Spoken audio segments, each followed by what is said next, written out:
Minecraft is a great game, and I'm pretty sure we can all agree on that, right? But for me and many other people, as beginning boring. I say this because there's no progression in the game, and all you do is just start, get basic tools, get beds, find another fortress, barter with some piglins, and go to the end and beat the dragon. And you can do all that in like a day if you want. Now, yes, you can go the extra mile and get netherite, beat the 3 bosses, being the Wither, Elder Guardian, and the Warden. But you don't get anything out of it except for a beacon from the Wither, which can come in handy. But there's nothing else to do once you do that. So what do you do now? Let me introduce mods. And I have seen many and many mod packs, and they mostly fix this problem. But I wanted to make my own mod pack. This will extend your gameplay from like 1 day to months possibly. This mod pack includes new mobs, new bosses, a combat system, a new way to beat the game, and I'm going to show you some of these mods, but I'm not going to show you all of them so you can explore the world yourself and all these mods yourself. Now with that said, let's get on with the video. Up first are mods that will improve the visuals of the game. This includes shader packs, mods, and resource packs. I personally use Rethinking Voxels for the water ripples and color lighting. I also use a mod called Effective, which you will see what it does when I drop a block in the water.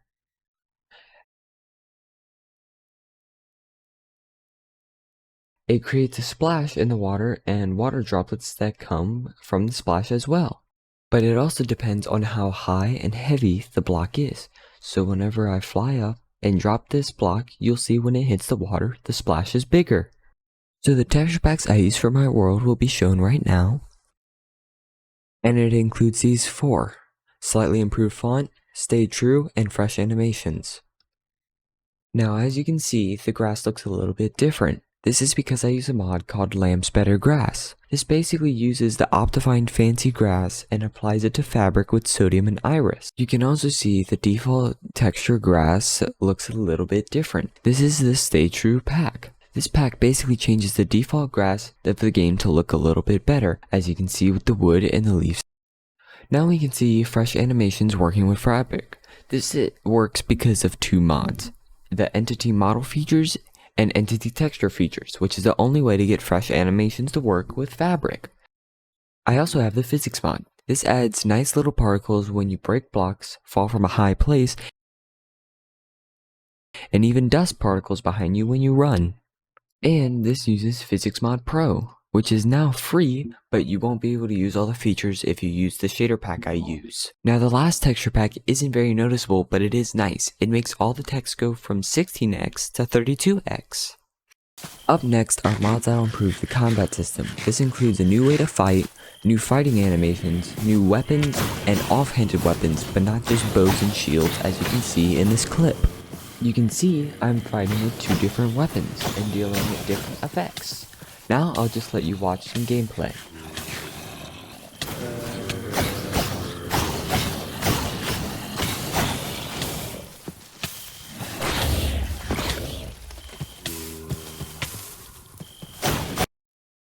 Next on this combat list is the leveling mod, to where every time I level up I gain 1 point. Right now I'm level 20 and I have 1 point. I can put this in any category I want. Now I have 1 extra health. You can see there are many things such as archery, mining, health, strength, agility, defense, stamina, and luck. Second to last combat mod is immersive armors. This adds some more armors to the game that feel pretty close to vanilla. You can see the wither helmet lets your attackers wither, and the robe leggings give you fire resistance. For the final combat mod, we have trinkets, and this can go from something like everlasting beef, which is not consumed when eaten, to something like shock pendant, which can cast lightning when you attack. Now I'm going to equip steady fast spikes, which will make me immune to knockback. And I don't have to replace my boots to use this trinket. There are specific slots for trinkets.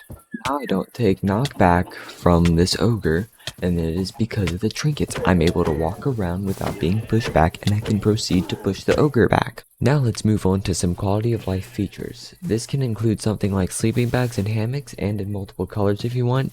Hammocks allow you to sleep during the day and proceed to night.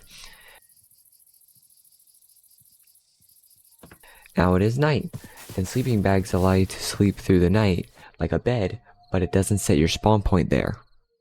Up next is Xaero's minimap. As you can see in the top left and I turn around, there's a small minimap. And if I press tab, I see all the mobs around me. This can be helpful if I'm getting swarmed by mobs and I need to head to an open area. And if I press X, my minimap gets bigger. Now for the last quality of life mod, I will show you the first person player model. This will add a first person player model and it does take time to get used to, but it does feel great and nice to have. It works great with the combat mod as I have mentioned before. Next on this list are mods that will improve the sounds of the game. First is present footsteps, which will make each block have a unique sound. Here, have a listen.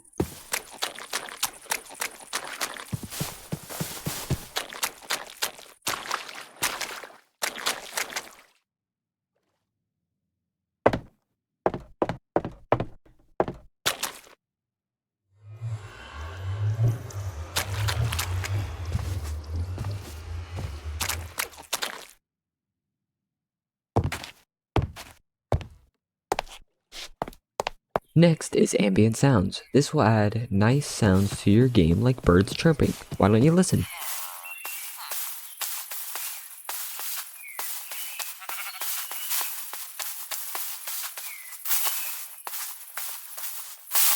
The final sound mod is Sound Physics Remastered.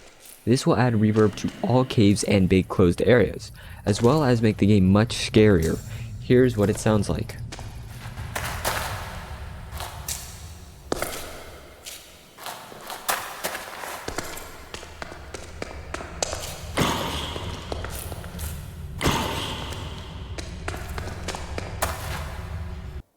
Next up are world generation mods. You can choose any one you like Terralith, Bottoms of Plenty, William Wyler's overhauled Overworld, but I personally use Tarra. Not Terralith, Tarra.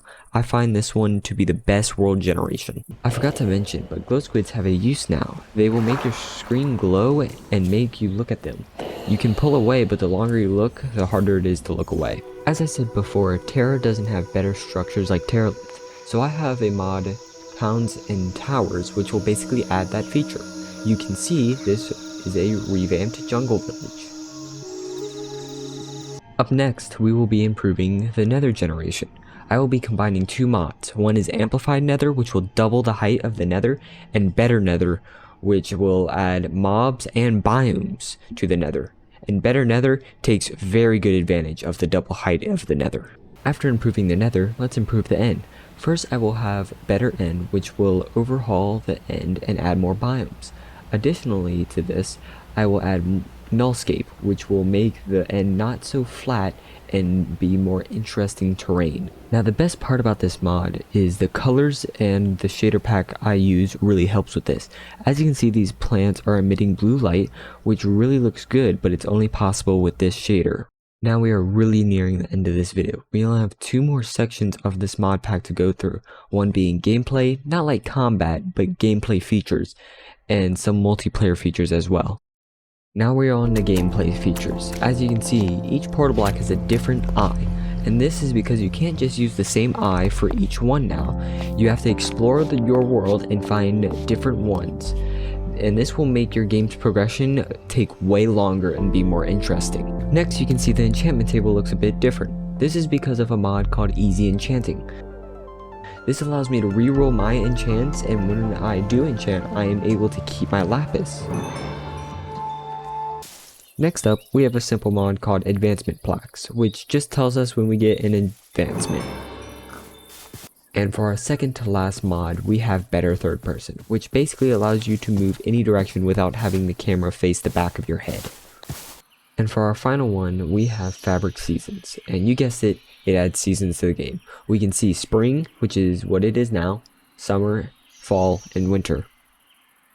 Now for the final part of this mod pack, we have multiplayer features. First in this multiplayer category is voice chat, which as it says, it adds voice chat to the game. And the best part, it is proximity voice chat. You can see all the settings being displayed on the screen.